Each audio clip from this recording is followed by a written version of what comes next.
Thank you. Thanks to Stop the War for inviting me. I visited Libya twice over the past 6 months of the crisis. The first time I was on a peace mission, and the second time I was a correspondent for Press TV, and I also did some reporting for Russia Today. I left just after the so-called fall of Tripoli, and I was there during that horrendous week of the fighting in Tripoli. Dan's I think really well contextualized how the war in Libya is a war on Africa, but I'd just like to add something. Dan mentioned how NATO have been targeting the over 100,000 soldiers in Libya, but there were also thousands of ordinary men and women. There were a lot of women who volunteered since the beginning of the crisis to defend their country, and they were armed by the government. And during that week in Tripoli when the fighting began, I witnessed how ordinary men and women took up the weapons that they had been trained to use during that 6 months to defend their country. So I'm going to, as a journalist, I'm going to talk a little bit about the role of the media, and this has been an incredible media war. Dan alluded strongly to the criminalization of the Libyan government and Gaddafi. So the media said that thousands of people were about to be killed in Benghazi, but they never showed us any evidence. They said that 6,000 people had been killed by the government. Human rights organizations have confirmed that approximately 250 have died from both sides. They said that the Libyan government was attacking its own people from the air, and Russian intelligence satellites have since shown us that this was impossible. They said that the government was hiring mercenaries from elsewhere in Africa. They never showed us the evidence.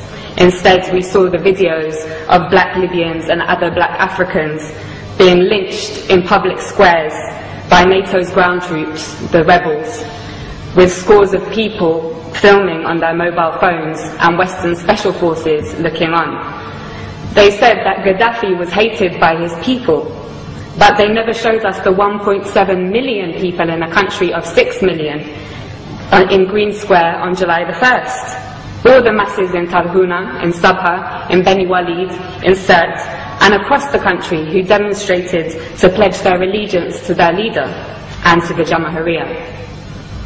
They never showed us the masses, as I said, of ordinary men and women who had accepted the government's offer of weapons to defend their families, neighborhoods, and country from people who wished to condemn them to enslavement, to imperialism.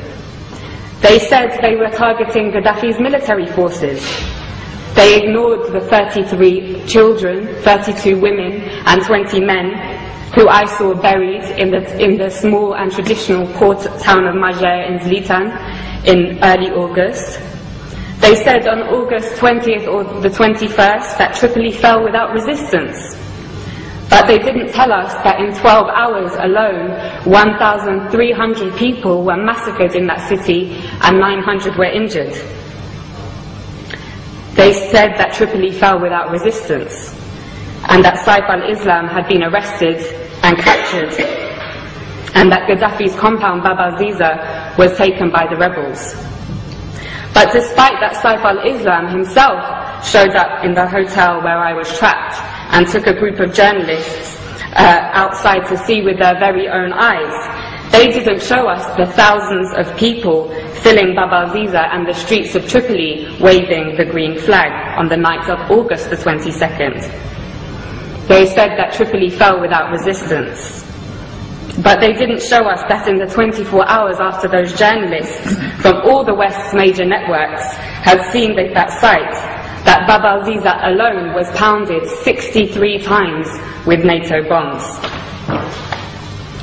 They didn't show us how all the gatherings of the people to defend their capital from those who wished to send them back to the times of colonial puppet King Idris were attacked with missiles and Apache gunships.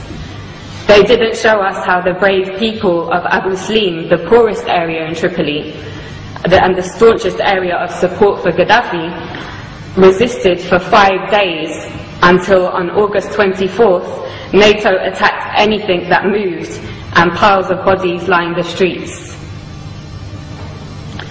They told us that the country was liberated. 6 weeks later, the rebels have conceded that they won't be able to move their headquarters to the capital.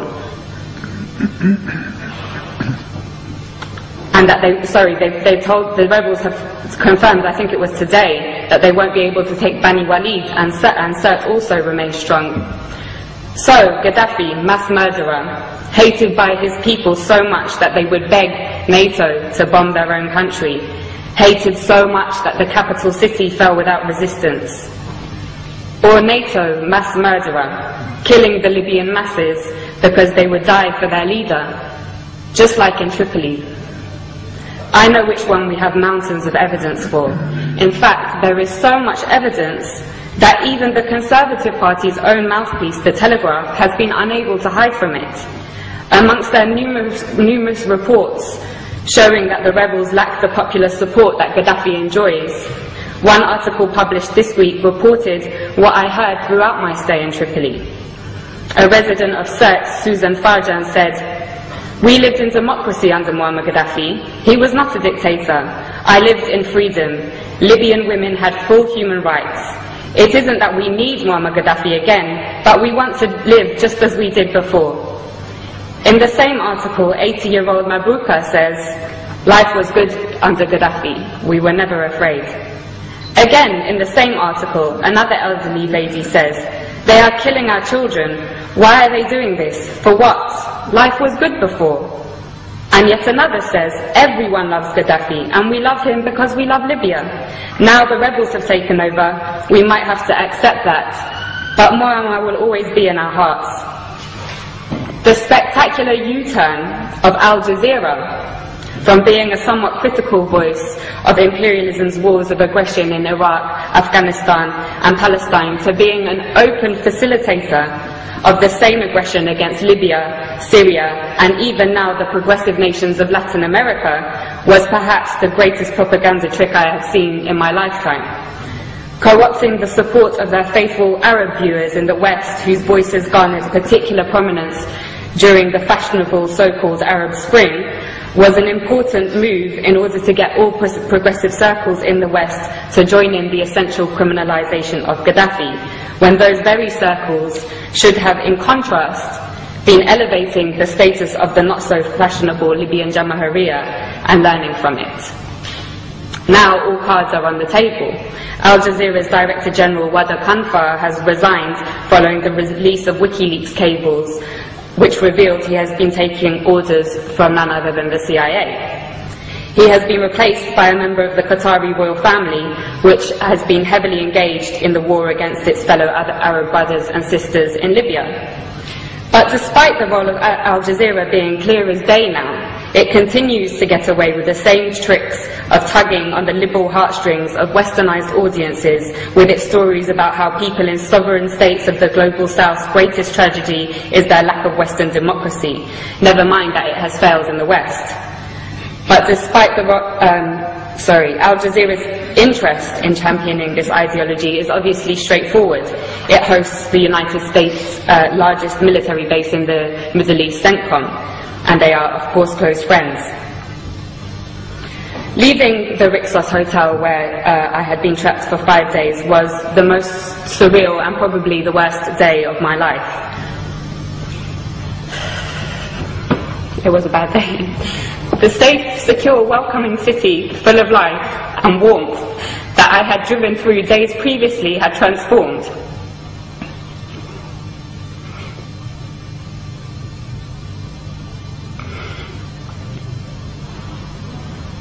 It lay in ruins, and you could not look in any direction without seeing guns or heavy weaponry. Many people had gone into hiding, been killed, and thousands of others had fled. And the people that I knew who remained, who had been the very people who had helped me to learn about the glorious recent history of Gaddafi's Libya, were inevitably traumatized and in a complete state of shock. Libya reached a point, as Dan said, of having the highest standard of living in Africa, a high level of literacy, universal healthcare and free university education, a high status for women, in society and the greatest degree of equality for the large black population in the whole of North Africa and the Middle East. Those 40 years of revolutionary achievements have now been reversed. And for what?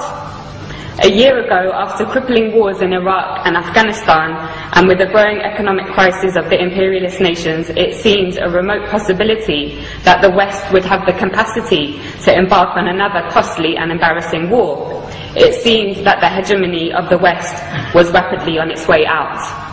But as Gaddafi's close brother Hugo Chavez said in his recent letter to the United Nations General Assembly, right now there is a very serious threat to global peace, he said. A new cycle of colonial wars which started in Libya with the sinister objective of refreshing the capitalist global system. End quote. He knows that his country will be targeted in that cycle, with the very same model that they used against Libya and are now using against Syria. In the absence of an effective anti-imperialist media that can challenge and preempt the tricks of imperialism through its global media, it is the role of all progressive people to champion the sovereign states of the global south, who, like Libya and Syria, are a thorn in the side of the West. Otherwise, they will be picked off one by one to add fuel to the dying fire of imperialism.